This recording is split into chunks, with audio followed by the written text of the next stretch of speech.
Ayan, ito na, pruning time na. Dahil sa nasira yung mga kwan, yung mga protein gain natin, sasagarin natin.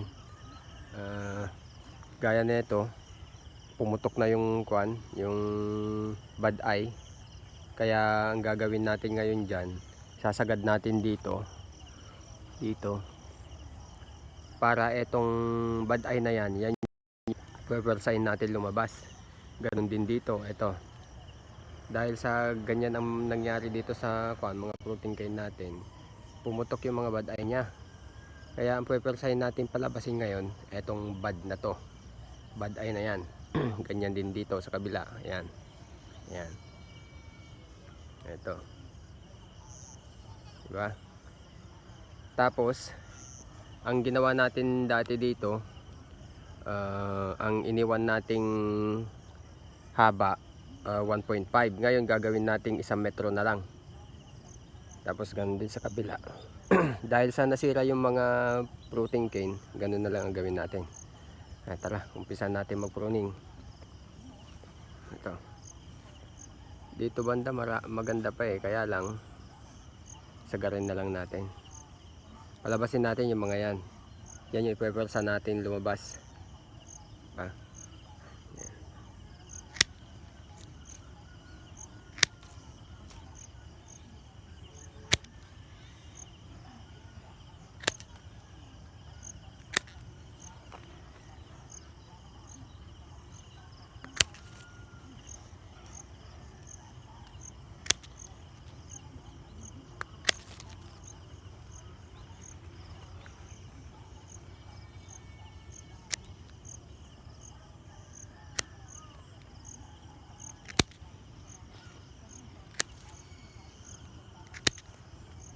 Ito, ganun din dito.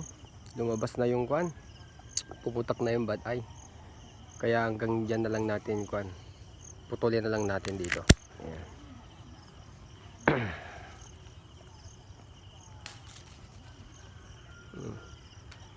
Ayan. 1 metro lang. Ganun din dito sa kabila. Tapos yung mga hindi na kailangang kwan, tanggalin din natin tulad na ito.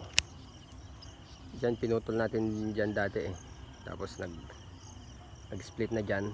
Dalawang dalawang arm ang gagawin natin. Diretso kasi ulan Kaya nasira yung mga dahon. Tapos nung umaraw, pumutok na yung mga kwan, bad eye dito sa mga gagawin sana natin protein cane. Kaya maganda, ganyan sagarin na lang natin. Pwersahin nating palabasin yung mga nasa main stem na lang. Bad eye. Ayan. Tapos pagka tapos na nating i-pruning,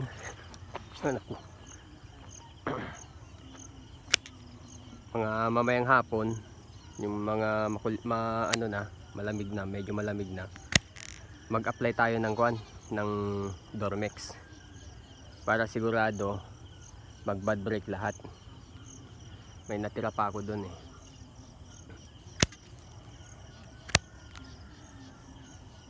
Ito lumalabas na dyan. Dito natin putulin. Ayan. Diba?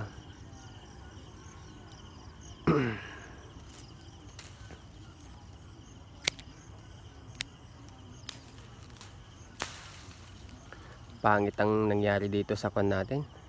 Ubasan natin. Halos 1 buwan na umuulan. Diretso. Kaya pangit ang nangyari.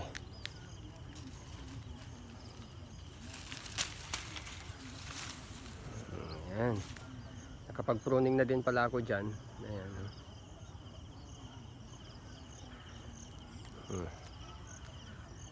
Medyo patapos na. Etong kalahati. Marami pa dyan. Ayan.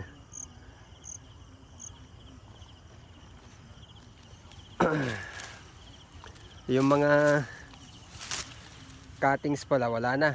Wala tayong mapakinabangang cuttings. tatapon natin lahat kasi nga may sakit na. Ayan. Pipili lang ako ng kwan, yung mga magaganda. Pantanim ko na lang. Hindi ko na pwedeng pamigay sa mga kwan kasama nating mag-uubas kasi nga baka mahawaan lang yung mga kwan nyo, mga tanim nyo ng ubas. Ayan. Ganito pala ako mag-pruning. Ayan. Ito yung isang arm. Tapos ganun din sa kabila. Ayan. Pangatlong arm. Ayan. Pangatlong arm, tapos pang-apat na arm. Oh, di ba? Ganda. Kaya lang hindi ko na to inaasahan na kwan magbulaklak. Baka magbigay lang ng kaunti kasi nga na-wash out yung mga nutrients na nakaimbak sa kwan sa lupa dahil sa isang buwang umuulan. Yan. Naglagay naman tayo kaya lang matagal ang uptake nun kasi potassium nga yung nilagay natin.